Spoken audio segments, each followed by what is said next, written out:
Hey guys, welcome back to another video. This time we're going to look at a game in the Centurion Action 10 on Sand River.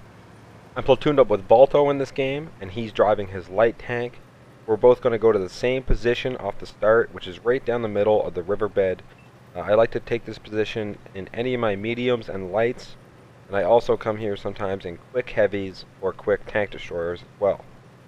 It's a very strong and well-known position to go and try to punish any tanks that are moving towards the south side of the map.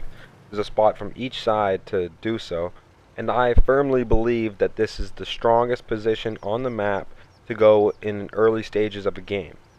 Now, I'm talking about a standard battle, team destruction, more of the same, but in encounter and assault, with the spawns being different, a lot of times if you come here, you'll be wasting a lot of time because a lot of the fighting is up north, and you really won't see many tanks trying to cross like this STI is doing here.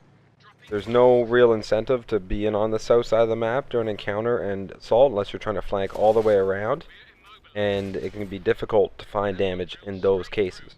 But it's a standard battle on this game, and I'm in one of my favorite tier 10 tanks.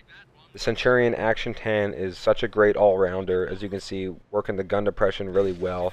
It has a great 105. I only think I missed one shot there on that STI, and unfortunately, he got away on a one-shot, but he's not going to last very long. So, since we see that there's not many tanks going over to the STI's side, and we didn't get shot at from anything behind him, then we can be fairly confident, and we can poke over this ridge and put shots into this Conqueror that was way too aggressive. Then I realized that Balto's just going straight in, so we're going to get back up, make sure we keep him tracked, put another shot in, and Balto can take him out. So, as I was saying, behind the STI where he was crossing, a lot of times you'll have some people camp back there. So if you get spotted here, it's important to take cover as best you can from over there. Don't sit in the open, and especially when there's artillery. I was lucky that artillery didn't put a shot on me. But since we know that no shots came in at us from behind the STI's direction or from their base, then we can be pretty comfortably sitting on top of this ridge and putting in shots to the heavies that are pushing our northern side really hard. So now we're just sitting here unspotted. We get to shoot at anything that gets spotted. We have a great position to help cut off those heavies as they go towards our spawn and our flag.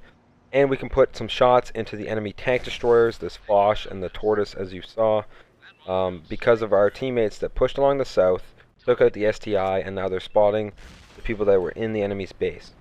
But we need to get these shots out quick. We need to make these tank destroyers go down or fall back as soon as possible. And then we need to get our focus back on the heavies that are pushing our base. They're going to be on it in no time. They've really not stopped moving the entire game. And we have some pretty heavily armored tanks. So we loaded some heat rounds. We know we can go through the angled pike of the IS-7 that's pretty flat when he's not looking at us. We also have this IS-7 right in front of us. We're lucky that we do damage with the heat round going through his drive wheel and tracking him. And I really want to get back over the ridge and keep tracking that IS-7 and hopefully take him out for all of his health if I can. But at the same time, we already got shot at once by that VK.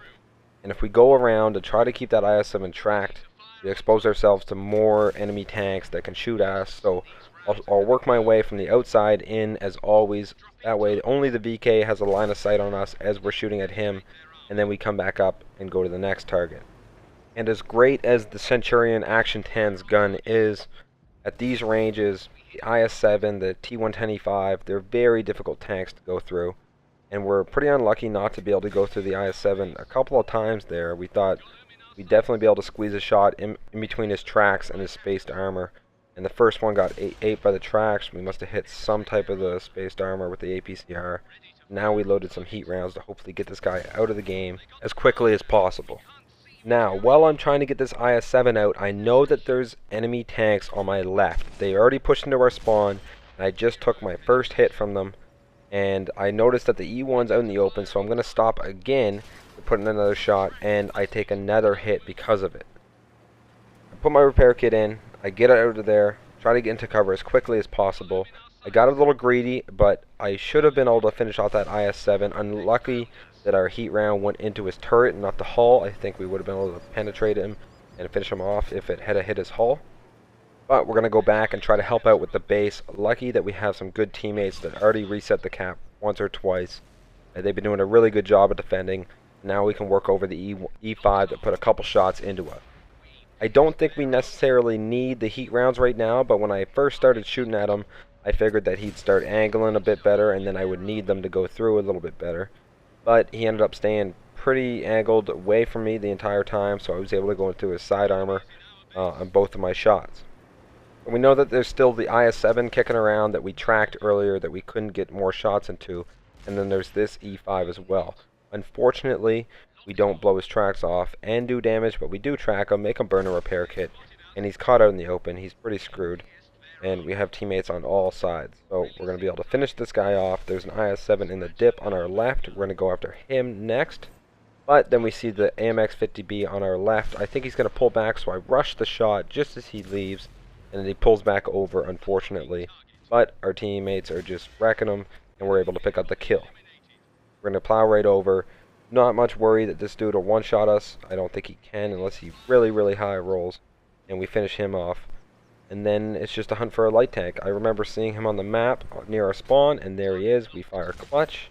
Manage to put in another shot, and Balto finishes him off. And that's the end of the game. Really quick. Fun game on Sand River, and one of my favorite mediums in the game. Without a doubt, we ended up with just shy of 9,000 damage, 5 kills, and an ace tanker.